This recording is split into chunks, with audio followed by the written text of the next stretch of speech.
I'm Stephen Bradley, but I wanted to share my screen if possible. Presenting with me today will be Jonathan Rothschild, who is the Associate Dean of the Bellarmine College of Liberal Arts.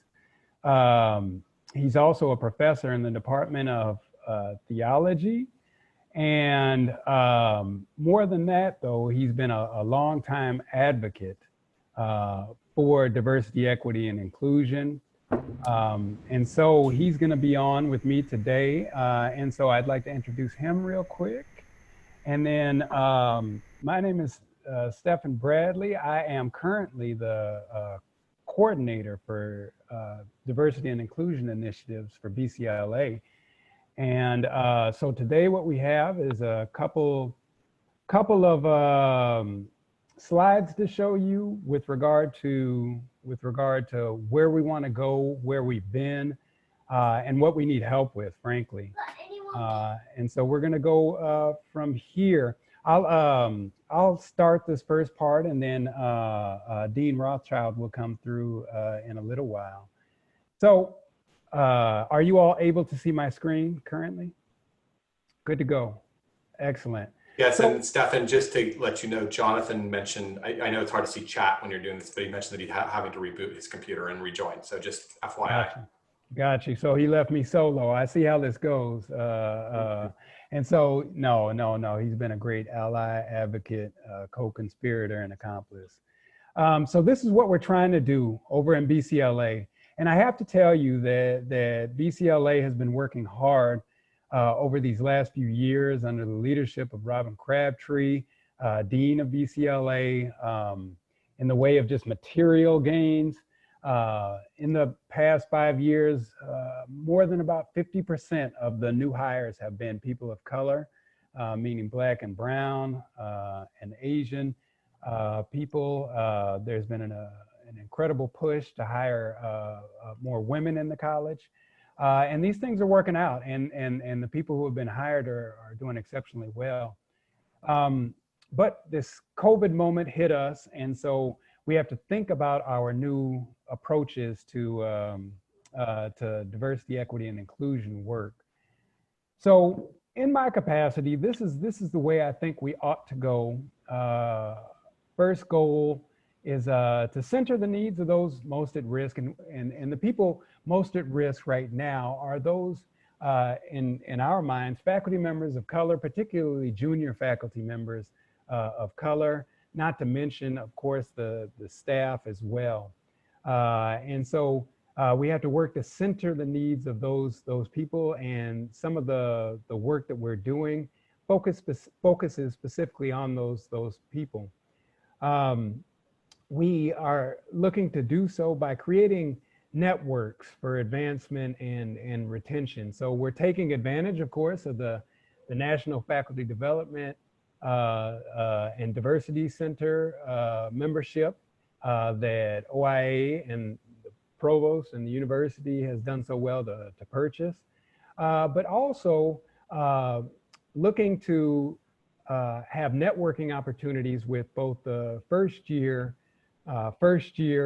tenure track hires, as well as the fourth years, but to call out all people who identify as faculty of color, as well as allies, advocates, and co-conspirators to have a networking opportunity. And that's going to happen a little bit later in the semester.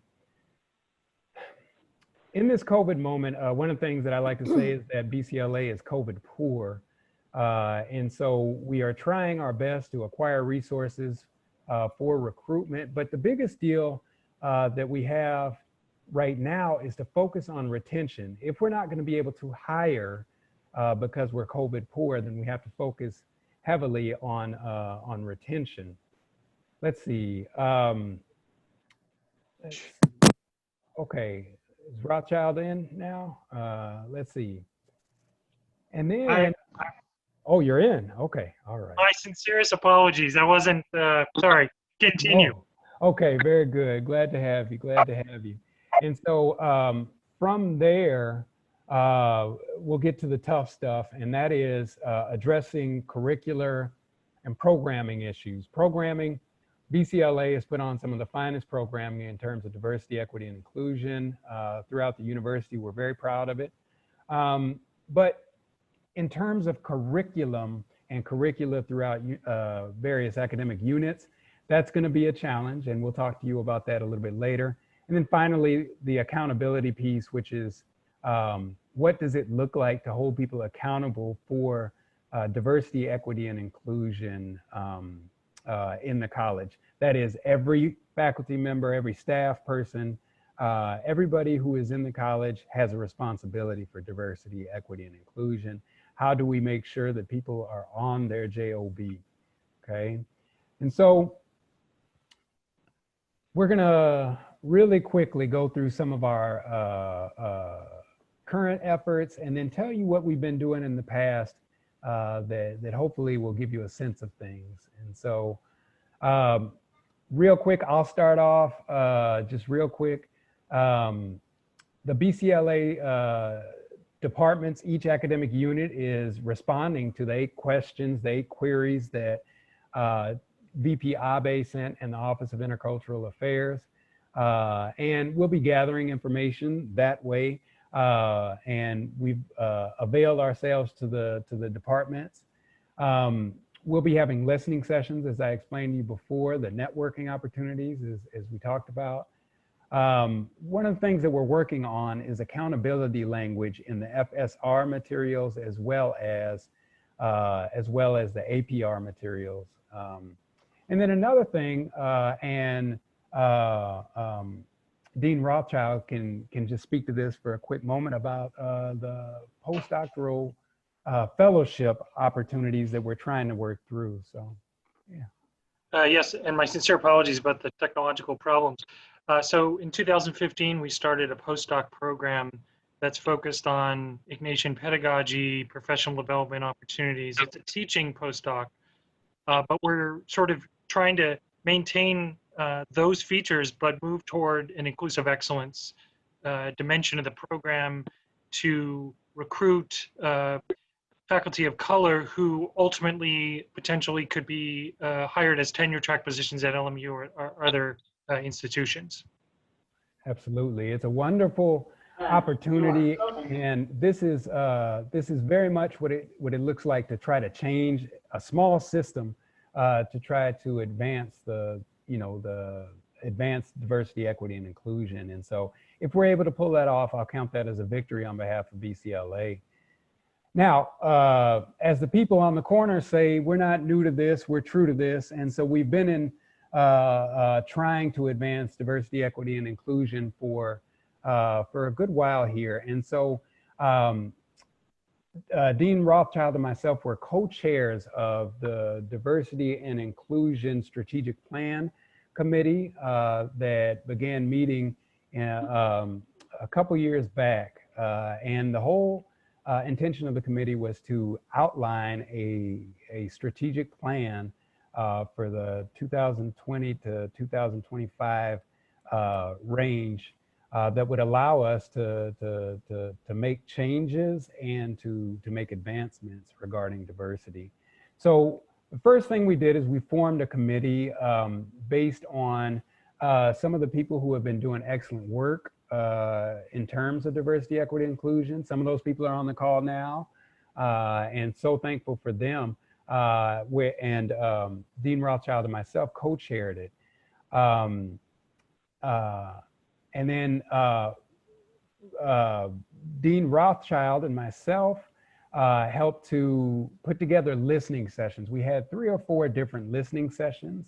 2 of them were focused on faculty of color, and we invited particular faculty to hear from. There were various ranks, and then the others were general body listening sessions. We also took the time to do a survey of courses that we believed covered various aspects of diversity, equity, and inclusion. And so that took a little bit of time. The committee was incredibly hardworking. but we got a chance to see what was in the college, and that was very helpful for us. Dean Rothschild is going to tell you a little bit more about where we went from there. So BCLA is invested in shared governance and uses that as a way to bring initiatives and you know, helping think through particulars of any given program. And so we brought various documents, working documents that the committee had been working on to our BCLA College Council, which has representatives from faculty and staff throughout the college. We use college assemblies, which is a college-wide gathering to work in small groups to talk through these issues. And ultimately, we use shared governance processes to ratify the documents that I believe Coordinator Bradley will be talking about in a minute. Yeah, thank you so much for that. And so this was also important because everybody got a bite out of this particular document that we're referring to. Before moving further, I just wanted to let you know that we had the opportunity to meet with stakeholders from around campus and to learn from people, including VP Abe, including at the time Abby Armstrong Robinson and others on campus to try to figure out what would be the best way to advance the college goals in this capacity. And so we've been referring to a document that manifested in the way of an implementation strategy table. And I'm going to show it to you, just a page of it, to let you know that we took a great deal of time thinking steps through. And so this is just the first page. I'll show you here. And so this is kind of how it looks. This is addressing our very first goal, which was to increase the number of BCLA faculty of color in tenure line positions. And so you'll see that in each column, there are the responsible parties and what should be done. So it goes from the dean's office to the units, to the academic units, to institutional partners and structures. And so there are 5 different goals that we focused on. The goals cover things ranging from material hires, that is hiring Black and brown people and Asian people, to going steps further into the curriculum, to going steps further into accountability, and to focus our work on the mission itself. And so if ever you want to see the document, we're glad and happy to share with you. But I wanted to give you a sense of what the document looked like, and we're proud of it.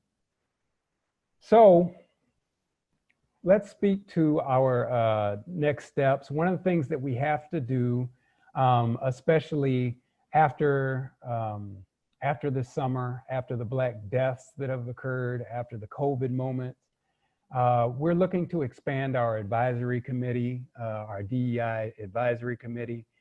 As we mentioned before, we'll have sessions with junior faculty of color in particular, because we're looking to protect the most vulnerable at this point.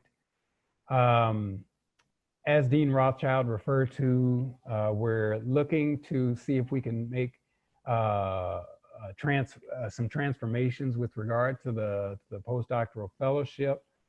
We're acquiring information both from the Office of Intercultural Affairs, but also from the academic units. The staff is doing a wonderful job. The Dean's Office staff is doing a wonderful job in attempting to answer the 8 queries that the OIA sent along. But here's where we need help. And that is with the insertion of the recentering of the curriculum to allow for anti-racism, to address anti-racism, to decolonize the curriculum in some ways.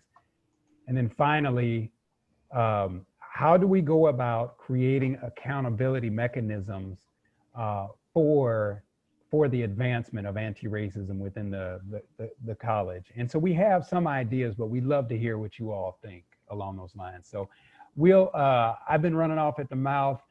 John Rothschild has been feeding you good knowledge. We're going to get off the microphone right now and allow for the proceedings to continue.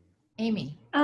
So, hey, thank you so much for that. It's so exciting to see this work and the careful thought that's gone into it.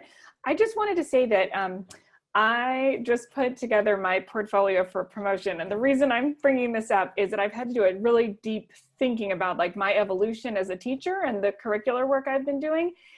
And as I thought about it, in 2010, I got a grant from the Office of Intercultural Affairs that was called the Transformation, at the time it was called Transformation of an Upper Division Course in the Major grant. Sorry, it was a little bit of a mouthful. And I mean, obviously I applied to it because I was interested in rethinking this key course in the history curriculum, our history and methods class. But when I thought back to the kind of impetus and the support that gave me to rethink that class, it has transformed all of my classes. And so the deep dive that I did into like really thinking about history as a colonial enterprise and how history, the way I had been taught history, the kind of the imperialism and the nationalism and the racism that shaped history as a discipline. So I guess I would just encourage I would love to see, I guess one thing I would love to see are conversations I love the idea of conversations across fields with folks who have been doing this work and are interested in it, and the allies and accomplices, and so I can learn more, and I'm always astounded at how little I know about so many things, but like sharing our experience of doing this. And then also just supporting departments and individual faculty who want to do that. You know, it's really been amazing. It was amazing to me as I thought about the courses I've developed over the last 10 years and the impact that grant had. And so I'm just in a place to talk about that because I just wrote my narrative. So I just wanted to say that. And thank you again for your work. No, that's super. And so these are the kinds of things that are important. And so that small little resource, it didn't take a lot of money. It didn't take a whole bunch but it allowed you a space to reflect on things and to recenter your one of the most important courses. And ideally, that's what we're hoping for throughout the entire curriculum is, we don't want to throw the baby out with the bathwater. We realize there are various parts of history, philosophy, political science, whatever, that are important, but how can we think about them and reflect on them in different ways? And so you've done that and we appreciate it. Well, and just to add, the requirement of a presentation was great. It was great for me. So part of the grant was that I had to present about what I'd done, and I loved it. And it was great. And it was like such a productive conversation. And it held me accountable, like it wasn't just like give money and like write a report. It was like, no, like, and I still have the PowerPoint and I put that in my portfolio, right? Like I thought through these things. So again, I think it's about like, we want to be held accountable and we should want to present to our peers what we're doing in this regard. So again, I think that's an important aspect of it. Seems like your PowerPoint and others could be a great repository just as a model for how others think through this. So thank you, Amy. Other comments, questions? I have a question. The excuse me, the accountability part is so dicey. I mean, when we've been thinking about that, it's like really, really hard. It comes up all the time. And how do you systemize that? And you mentioned FSRs. So I was curious if you could talk about that anymore, because the FSR is like a form that's across the university. And I don't even personally know what latitude units have to shift language in an FSR, add to an FSR. It seems to me it comes from the provost office, so it's a university endeavor, and versus like on a unit level. So I'm just bringing that up as a question because I don't know, but it seems that that is like albeit one vehicle because it's already an accountability measure that's sort of built into the system we already have. I don't know how easily that's tweaked or not. I can say a little bit to that. When the provost sends out, as you said, sort of initiates the university process that typically occurs late November, there's a follow-up additional instructions from the dean where the deans can sort of craft a little bit that builds, of course, on the university structure, but sort of invites a certain type of reflection that might, of course, address diversity, equity, and inclusion or priorities within the college.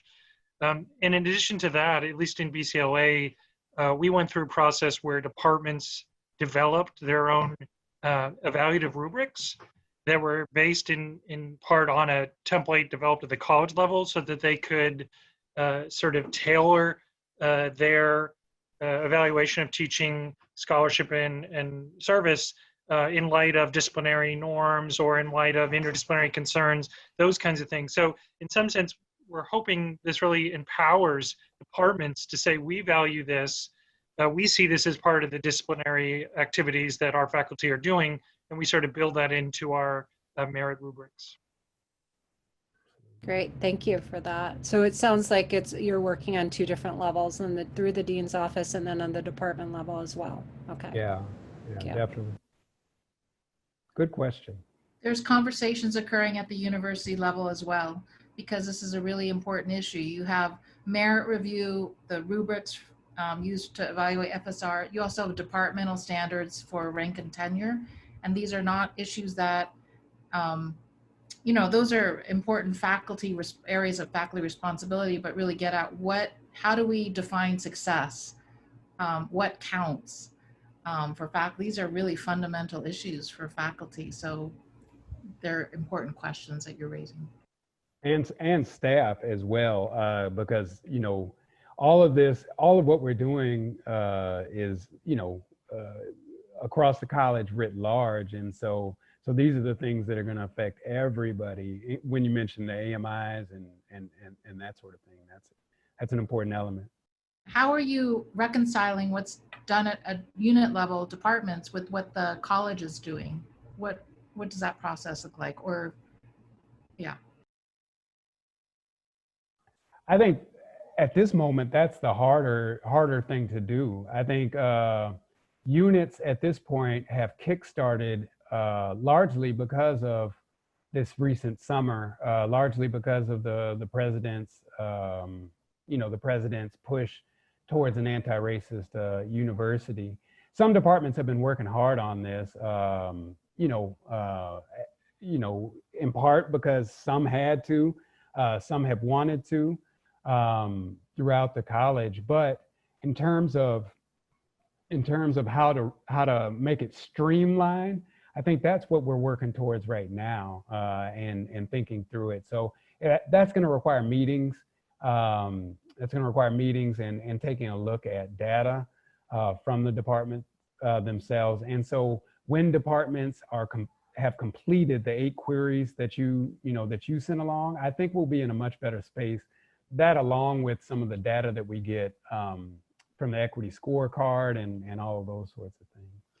And just to add on that, I think it's a fortuitous moment in terms of strategic planning processes. The universities is unfolding, but we've already started talking about at the unit level or at the college level how we're going to approach that. And I think that will be driven in large measure by departments. But the diversity, equity, inclusion sort of being very deliberate about that at the time of talking about strategic planning is going to be important. There's a question in chat. Who facilitated your listening sessions? I was a facilitator, as was Jonathan Rothschild. We got assistance even from the big boss, Jennifer Abe, who helped us to operationalize things and to give us some hints on how to make things work, flow and work better. And so that was pretty much the group that headed up the facilitation. And just to add, we've had at a leadership retreat with the college, Stefan invited a couple students of color to come in and sort of share their experiences in the classroom. And I think that was really helpful too. So we're thinking about ways to draw more and more upon the experiences of student as a way to inform our overall thinking about these issues. Absolutely. Thank you for that. And I want to make clear that we didn't make them do it for free. You know, they all got a little piece of something for spending their extra time, you know, teaching us. And so I say that half jokingly and half seriously, because when students come to talk about these things, that's emotional labor. And so they talked about some of the experiences they had in the classroom that weren't good experiences and that sort of thing. And that draws on something inside. So we, you know, we make sure to compensate the students the best way we can. And so I think that's actually something that other colleges or units might take up is listening to the students, which is in my mind best practice. Thank you so much to both of you. I just want to thank you for your presentation, for the work and care that you're engaged in and what BCLA is doing. And we'll look forward to hearing from other colleges and schools too, but your leadership's really been notable in the university. So thank you. I'd like to turn it over to ITS. Thank you, Jennifer. And Jonathan and Stefan, that was extremely impressive. I am a little terrified going in your wake, but so what I hope to share today is sort of the background to ITS's work in diversity, equity, and inclusion. I'm going to relinquish a large percentage of our time to the people who've really made this work in our department go, and that's going to be Matt Bizarre, Sarah Dixon, Thomas Colging, and Michelle Young. So each of them will be talking about a specific focus area and some successes that we've had in embracing those focus areas to contribute to our efforts in diversity, equity, and inclusion. So here's some background for our work. In late 2018, there were really a convergence of two separate DEI drivers that led us to sort of a call to action. One was that the EDUCAUSE CIOs created a commitment around diversity, equity, and inclusion. EDUCAUSE, for those who don't know, is a consortium of higher education IT universities. It's very large organization. About every year, 8,000 to 10,000 higher ed IT professionals convene on some unfortunate city in the country. And so I signed this pledge in October of 2018, and that corresponded roughly to the end of the second of the three leadership development conversations on mitigating implicit bias. And my leadership team and I were really motivated by the fact that there were 8, I think, very practical strategies for mitigating implicit bias. And so I'm going to let Matt take over in just a second, but what motivated the CIO's commitment to diversity, equity, and inclusion was the following. Coupa, HR, and EDUCAUSE partnered to look at the state of diversity in higher ed IT, and it was data that reinforced a lot of our lived experiences in higher ed IT.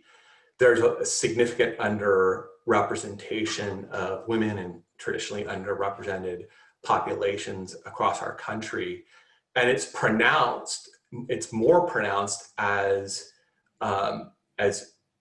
it moves from frontline staff to kind of middle management to senior leadership in IT, as you can see in this chart.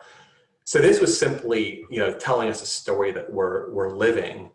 And so we really took advantage of the end of October of 2018 and asked Jennifer Abe if she would partner with us in sort of putting together a strategic approach for how we might address this within our own department. So I'm going to let Matt take over.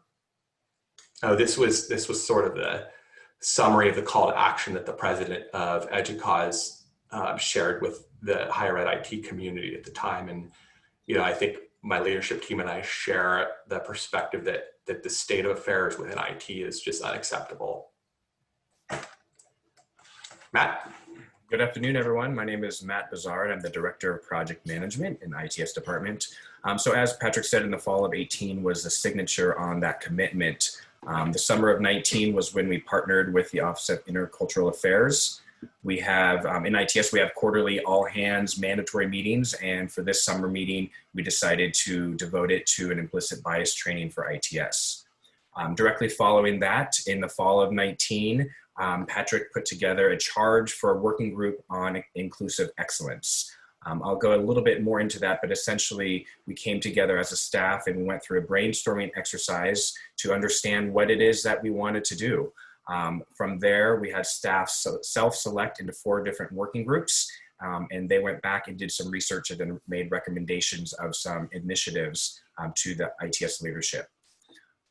In the spring and into the summer of 2020, those working groups were folded into a larger ITS culture groups. So in our strategic plan for ITS, there was a lot of focus on ITS culture, on who we are as a department, what we stand for, how do we engage with the university, how do we attract and be the best with our staff. And so part of that, there were 6 different groups: diversity, equity, inclusion, hiring, mentoring, physical space, onboarding, and shadowing. And so different DEI components really were strung through each of those 6 different working groups. And so from those different cultural groups, again, there was a charge for recommendations to the leadership. So backing up to the working groups of inclusive excellence, so really our first coordinated effort in coming together, this was the charge, was really to identify the ways that we can strive to create and sustain a campus community that supports professional development. And so we wanted to evaluate how LMU ITS reflects diversity on campus and identify opportunities for implementing strategies. Then those groups were going to seek approval of initiatives from leadership to then oversee those implementations and act as champions for increasing inclusivity, diversity, and equitable treatment. So the final thing that I want to talk about is just our brainstorming activity. I think that this was a really great way to kick us off. As a leadership team in ITS, we felt that we didn't, want to represent and claim that we knew everything and knew what our staff needed. So we really wanted to have an approach that was from the bottom up. And so we opened up the meeting for all of ITS staff. We had 20 participants, which was about 23% of our staff, come together. Jennifer also participated, and we just started with an open dialogue, a welcome and open dialogue, and tried to set a brave space, safe and brave space for us to talk about diversity. After that, we took some individual eye time, and all 20 members wrote on Post-its different things that they wanted to see, different challenges, different creativity initiatives. And from there, we had all these Post-its on the wall, and together organically created and grouped similar Post-its together to come out and was these categories of hiring, education, promotion, and pay and outreach. And so that really was how we came to this initial category of what we in ITS were going to focus on, because that was what we as ITS together identified as the areas that we wanted to focus. So I would like to now pass it off. We're going to have 3 different representatives talk about 3 of the different topics. So first is going to be Michelle on our hiring practices. Next slide. Hi, everyone. I'm Michelle Young. I'm the Research and Educational Applications Analyst, quite the mouthful, and I worked with the hiring team. So one of the things that we wanted to make sure everyone in the department knew is that we had a very strong stance on this, that hiring is kind of our chance to really bring in someone new into our department, and that it's also part of a process of not just hiring, but educating our employees and retaining them, and hopefully just kind of adding to a positive, inclusive, and respectful organizational culture that we would like to maintain. So what we wanted to do is make very concrete, quick changes to our hiring process, something that we could do immediately and not really tarry on that. So we kind of looked at the systemic analysis unit level questions of number 2 and 7. So next slide, I'll show you what we came up with. So we came up with 4 documents. They're all 1-pagers. I think one of them might be 1.5 pages of basically checklists that people can do, so that everyone is on the same page about how the hiring process begins and how it ends, and how to kind of pass our new employee off to the next step of education or outreach or mentoring. So the first document is just the main document, and it outlines who is entrusted with which tasks. Kind of a guide to all the moving parts of the process. And it actually includes that basically everyone in our department must have OIA's implicit bias training. And for managers and directors, they also need to go through the search process training. So another document is interview scheduling. And that's more about the details of how to move within the department, make sure that follow-ups are done properly, and tasks all of the committees with really asking themselves, are they asking the right questions for who they want to hire? And not just skill sets, but is this person going to fit in our organization? The next two documents are just how to write a job description and also some places of where to post those job descriptions. Next slide. So here's just a very small snippet from the hiring checklist. So again, managers and directors need to have some training. They need to review some sites, and then they also need to communicate with their hiring committee that they also need to work on this training. And then there's also just details like, please remember to read the resume ahead of time. And let's work together to make sure that we have all the questions ready for our interviewees. Next slide. This preparation document goes into even more detail about how to guide their hiring committees. So it's, I guess it may not be known, but each group in IT is very, very different sometimes. It's much like college departments. So a lot of times, even while you're hiring for one particular area, the person who's being hired will have to work with other areas. So we need to make sure that everyone is included in the process and that they are able to know who's coming into our department. So we also have an interview scorecard put together, kind of like a rubric to help us assess what we think about the candidates before we go into detailed discussion. Next slide. From the job description checklist. Job description checklist has all of your basics. Choose a title, choose a salary range. But we've now included LMU branded language for our department, and this is very new. It was just approved, and it's something that our department worked with HR and a little bit with OIA. So we do have a statement there that's going to be on the footer of every job posting as of June. And then just one last quick review to make sure that after all this collaboration, the job description describes the nature of the job that we want, and if possible, is as free from bias and implications as possible. And we're actually looking at researching text analysis tools to kind of check our human languages and our human tendencies to write things a certain way. Next slide. So for job postings, I know HR has a typical list, IT has a typical list, but we also wanted to add some areas where we want to make sure that people can see our job posts. This includes Women in Technology International, Society for Women Engineers, Girls in Tech, but also IT diversity careers, some of the EDUCAUSE areas that are specific to diversity, women, and LGBTQIA. So next slide. And that is it for the hiring thing. I would like to introduce Thomas to talk about education and outreach. Hi, everybody. My name is Thomas Colsing. I'm an application systems analyst for ITS. I was part of the fall of 2019, one of the 4 groups. I headed up the education group. I wasn't actually part of the spring and summer 2020 initiative. I was away on parental leave, having my first child. I actually remember being at that fall meeting and talking to Jennifer about being excited about having my first kid. So she's with us now in the next room. The session that I'm going to be talking about was actually headed up, or the education and outreach objectives was headed up by Jeff Swarge. He's a manager for instructional technology at ITS, but he wasn't available to lead the session, so I'm taking his place.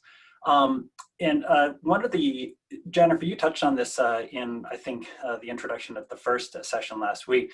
You talked about having lasting change rather than just checking items off in a box. And that was something that Jeff said really came away from the discussions that they had together as a group for education and outreach.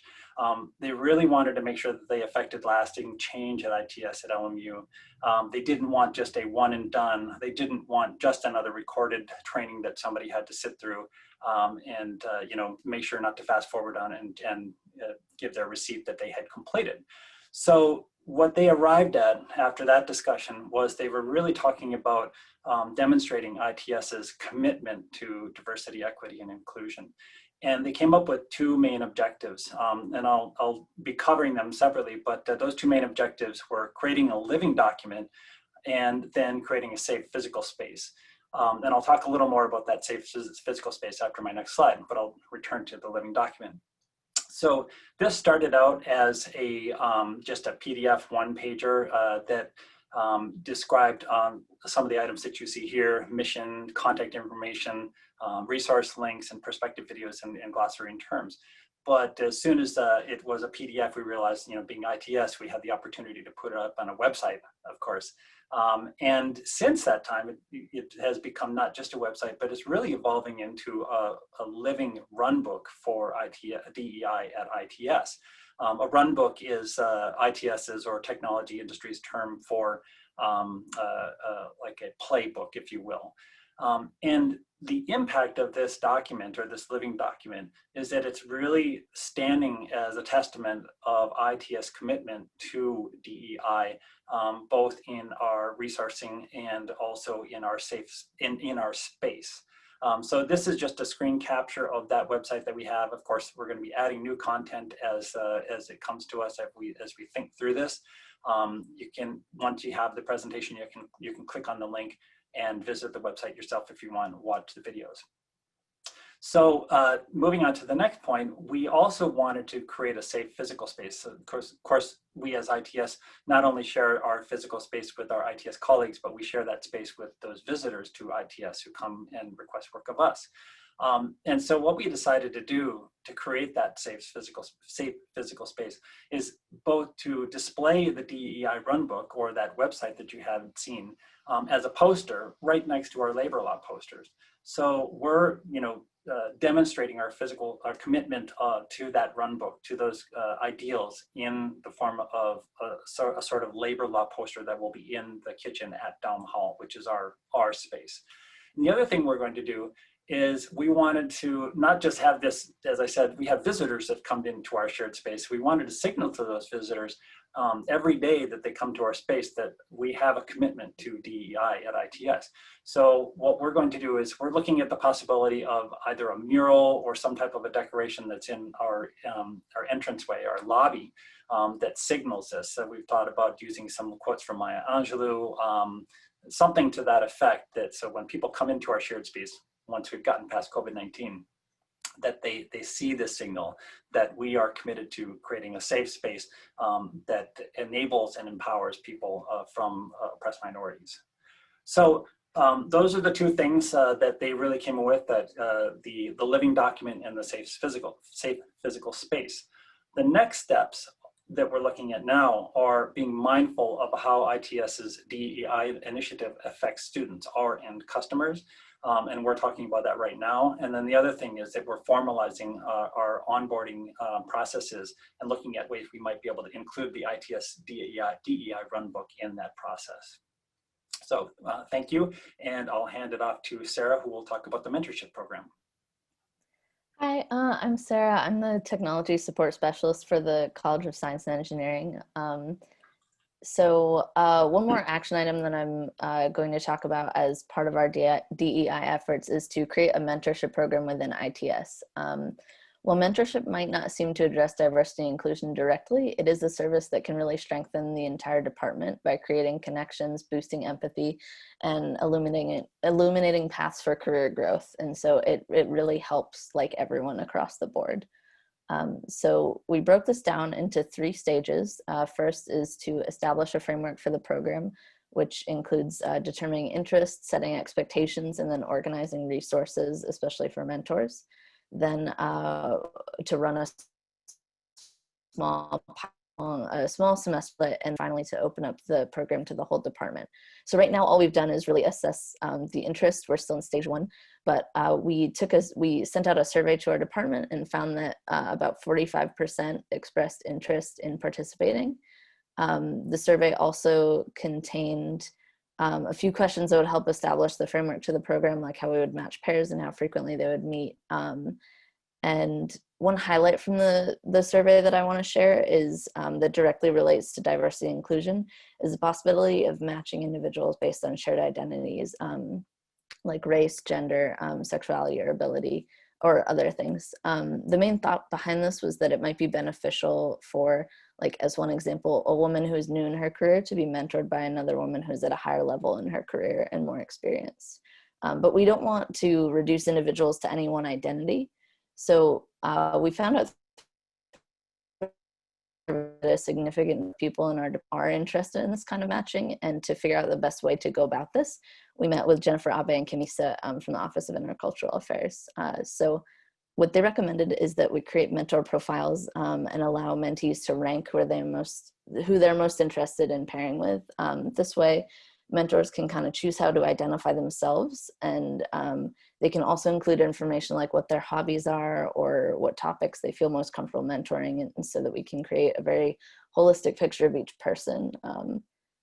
I know I went through that kind of fast, but I think we're running out of time. So I'm going to pass this back to Matt, who can conclude and then open up to questions. All right, so real quick, the conclusion is on the presentation, not on the work. And so as the first one says, that it is a marathon and not a sprint. And so really with ITS's focus, we wanted to think about how we can best sustain this and make it part of what we do. And so because of that, we decided to fold it into our larger ITS Cultural Committee, which is going to be newly established to really keep this alive and keep it on our minds. And also just wanted to make one final note that what you saw today is at varying stages of implementation. We still have to present some of these findings to ITS staff, I think, at our next all hands meeting. So you kind of caught us right in the middle of all this. So some of this has been done, some of it's in progress, some of it is coming. So we just wanted to sort of be open and share with you our ideas on what we came up with. So thank you very much. Comments, questions, observations? Nicole Murph has her hand up. I want to say thank you to both groups, BCLA and ITS. Has been very informative, and I especially want to comment to ITS.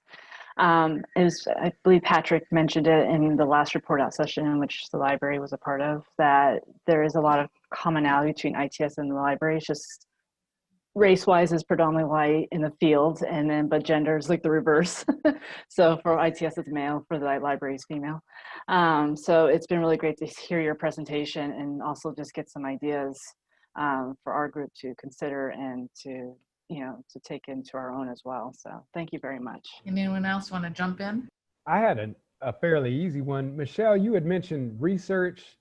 I can't remember what you called it. It was research analytic. Oh, that's my job title.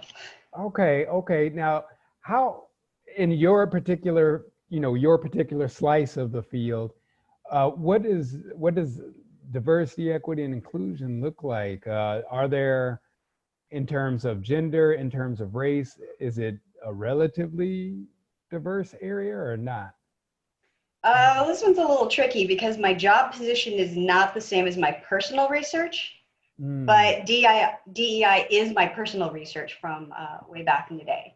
Gotcha. So I actually concentrated my studies on faculty hiring at LMU. Gotcha. Michelle, just sort of building on that, you talked about the job description and ways to sort of minimize implicit bias or bias. I wonder if you could say a little bit about actual further steps along the process of hiring. Maybe when you bring candidates in, what do you try to do to mitigate bias at those stages? So what we're doing in that sense is, that's part of the checklist, is to actually come up with a little bit of a rubric, as well as to set those interview questions ahead of time. So by human nature, we sometimes hear something interesting in an interview and we want to follow up with that question and just kind of go down that path entirely. But what happens is we've noticed that interviewees are not getting the same sorts of questions. So we wanted to at least have a certain number of questions that every candidate is asked for, and if possible, then follow up with them. So that's something where we wanted to make sure everyone got the same set of questions. And then because everyone should have implicit bias training by that point, hopefully they're a little bit more careful about their words and actions during the interview, before and after, with follow-up emails for examples, and just word choices in general. Does that answer your question? Can I add something to that, Michelle? Sure. Hey, Adam. Hi. And I think you actually mentioned this, that it's also important to really clearly articulate beforehand what you're looking for, and to set those standards, because those can be a moving target. There's some really interesting research that post hoc people will change what the criteria are for a successful candidate based on the candidate that is generally in the majority. So yeah, so not only to have those standard questions, but also clearly articulated criteria for what a successful candidate looks like. I didn't know if there was anybody else waiting, but this, this maybe just is a subject for, I feel like, for all of us. You talked about culture, like fitting into the culture. And I feel like that's such a challenge for departments. I feel like that's such a, like, for a long time, that was used to keep people out. And so I'm curious how you're using that here as in an inclusive way. And I just feel like in general for the university, that's just something we need to think about. Like, what does it mean to fit in with the culture? So I was interested in all your really thoughtful work to see that phrase. And like, I was curious how you were meaning it in this context. Well, I'll let Patrick go with that. I see he's unmuted himself. Go ahead, Michelle. Take it. Okay. So culture is, yes, you're right. It's an absolute moving target. It's hard to define, but you know, I personally wanted to say that we want a respectful culture. We want diversity. We want different opinions. We want a safe space where we can say whatever we want and back it up, and hopefully, you know, change things for the better. So we're looking for someone who can not only do their job, but also add to our diversity and better our department. We want those challengers. So that's how I'm defining it. That's how my team kind of thought about it, but that may be different for other people. I think if I could add to that, I am under the impression from my position within ITS, that being like lower on the rung ladder, but I feel that part of our why we call it a cultural initiative is that there are aspects of our culture that we're trying to change and make better too. So I think that's part of why we use that phrasing as well. This is Thomas. I also would like to follow up on this answer. I think, Amy, it comes down a lot to signals. This came out in a lot of the research that I did. I've said almost every time that I'm in one of these presentations, both to Patrick and to the people I've talked to, that I'm really grateful for the opportunity to work at a place that actually has a DEI initiative, because I come from industry, in particular the technology industry, that often doesn't have any of this type of thing going on. I've worked in companies where the cultural signals that were received, you know, both from my peers, but also from leadership, really made me feel out of place because the culture was quite exclusive and you know, centered basically on a white male emphasis, and so I think back to those times that I was working into those companies, and I wonder what type of impact a signal from leadership like a DEI initiative might have sent to everybody. It probably would have felt like shockwaves, quite frankly, so part of the reason we were looking at this website and the doing something like a mural in our shared space is because those things are signals from our leadership to everybody, all of our peers, all of our visitors, that DEI is important to us. So I think that has a huge impact on culture. And I have to add, and I think we're at time as well, but the signals are effective because you have so much to back it up.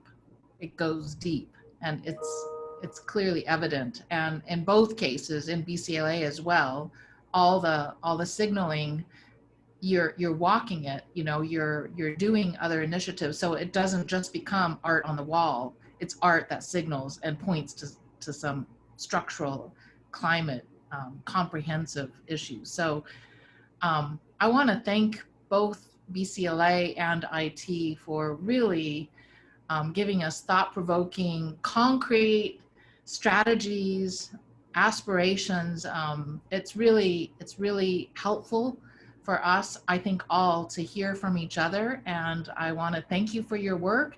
We are going to put this into a recording and put it on our web so that it's accessible to others as well, and encourage you to keep coming back to these workshops.